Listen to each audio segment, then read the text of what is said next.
Vijayakanth sir தலைவராக இருக்கும்போது, தென்னிந்திய நடிகர் சங்கத்தோட தலைவராக இருக்கும்போது தான் நான் நடிகர் சங்கத்தில் மெம்பர் ஆனேன்.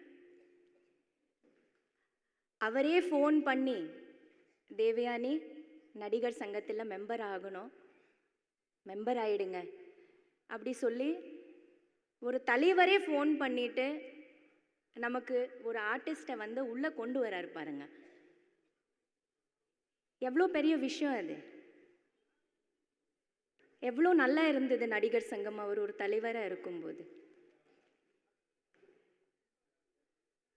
அவர் தலைவராக இருக்கும்போது இப்போ எனக்கு ஞாபகம் இருக்குது, நாங்கள் எல்லா ஆர்டிஸ்ட்டும் ஒன்றா மதுரைக்கு கார்கில் ஷோ ஒன்று நடந்தது. கார்கில் வார்க்காக ஃபண்ட்ஸ் ரேஸ் பண்ணுறதுக்கு எல்லா ஆர்டிஸ்ட்டும் ஒரே ட்ரெயினில் நாங்கள் ட்ராவல் பண்ணோம். Chennai to Madurai and Madurai to Chennai back again. ரொம்ப சூப்பரான ஒரு ஷோ நடந்து ஃபண்ட்ஸ் ரேஸ் பண்ணி கார்கில் வார்க்காக நாங்கள் அதை கொடுத்துருந்தோம். அது அவர் ஒரு தலைவராக இருக்கிறதுனால தான் நடந்தது. அவ்வளோ ஆர்டிஸ்ட்டுங்க ஒன்றா ஒரு இடத்துல சேர்க்கிறது, அது எவ்வளோ அழகான ஒரு எக்ஸ்பீரியன்ஸாக இருந்தது தெரியுமா? எல்லா பெரிய ஆர்டிஸ்ட், சின்ன ஆர்டிஸ்ட், எல்லாரும் நாங்கள் ஒரு hero, heroines, character artist, everybody together as a family travelling together. அது மட்டுமா, சிங்கப்பூர் மலேசியாவில் ஒரு ஷோ நடந்தது. அவரே டேட்ஸ் வாங்கி நமக்கு ரெடி பண்ணி யார் எங்கே இருந்தாலும் அவங்கள கொண்டு வந்து சேர்க்கறது அவரால் தான் முடிஞ்சுது. அவர் ஒரு தலைவராக இருக்கும்போது தான் முடிஞ்சுது. அதுக்கப்புறமா அந்த மாதிரி ஒரு நமக்கு அப்புறமா பார்க்கவே முடியாது இனிமே. ஒன்றா நம்ம ஒரு ஃபேமிலி எங்கேயாவது போக முடியுமா நடிகர் சங்கத்தில்? கொஞ்சம் யோசிச்சு பாருங்க ஆர்டிஸ்ட்டுங்க எல்லாரும். இனிமே இது முடியுமா? சேர்க்க முடியுமா எல்லாரையும் ஒரே இடத்துல? இனிமே அந்த மாதிரி ஒரு ஷோ சேர்த்து ஒரு ஃபேமிலியாக நம்மளால் ட்ராவல் பண்ண முடியுமா? ஒரு கேள்விக்குறியாக தான் இருக்குது.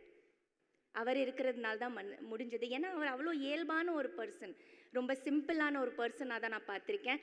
அவரோட சொந்த கம்பெனியில் கேப்டன் சின்னி கிரியேஷன்ஸில் 2 ஃபில்ம்ஸ் பண்ணுறது பாகியம் எனக்கு கிடைச்சிது.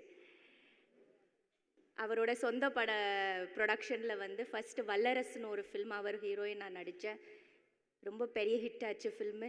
ரெண்டாவது அவரோட பையன் சண்முக பாண்டியன் இன்ட்ரடியூஸ் பண்ணும்போது, சகாப்தம்னு ஒரு படம் பண்ணும்போது, தேவயானி இதில் ஒரு சின்ன ரோல் இருக்குது, பண்ணி கொடுங்க, என்னோட பையனை இன்ட்ரடியூஸ் பண்ணுறேன் அப்படி சொல்லி அவரே பேசி, சரி சார் நான் பண்ணுறேன் அப்படி சொல்லிட்டு,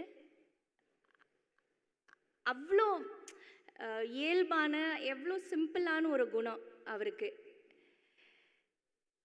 லொக்கேஷனில் first with makeup with costume யார் இருக்கிறான் பார்த்தா விஜயகாந்த் சார் தான் இருப்பார் எப்போவுமே ஃபஸ்ட் ஆன் த செட்ஸ்.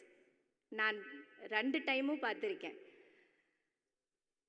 அவ்வளோ ஹம்பிளான ஒரு ஹியூமன் பீயிங், அவ்வளோ சிம்பிளான ஒரு பர்சன். அவரோட கம்பெனியில் எவ்வளோ நல்ல ட்ரீட்மெண்ட்டு எங்களுக்கு ஆஸ் அன் ஆர்டிஸ்ட். ஏன்னா அவர் ஒரு ஹீரோ, அவர் ஒரு ஆர்டிஸ்ட் இருக்கிறதுனால அவருக்கு ஆர்டிஸ்ட்டுங்களோட இது தெரியும். அவ்வளோ அழகாக எங்களெல்லாம் மெயின்டைன் பண்ணி, சாப்பாடிலிருந்து அந்த எல்லாமே ட்ரீட்மெண்ட் அவ்வளோ பியூட்டிஃபுல்லாக இருந்தது.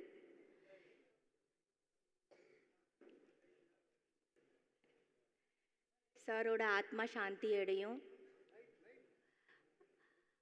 அவர் எப்போவுமே நம்ம எல்லாரோட மனசில் இருப்பார்,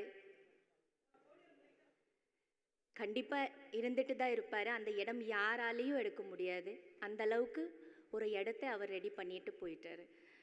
ஸோ அவரோட ஃபேமிலிக்கும், அவங்களோட மிஸ்ஸஸ்க்கு, அவங்களோட 2 பசங்களுக்கும், எல்லாருக்கும், அந்த ஃபேமிலியில் அவரோட fans and party members and everybody இந்த தைரியம் கொடுக்கணும். அண்ட்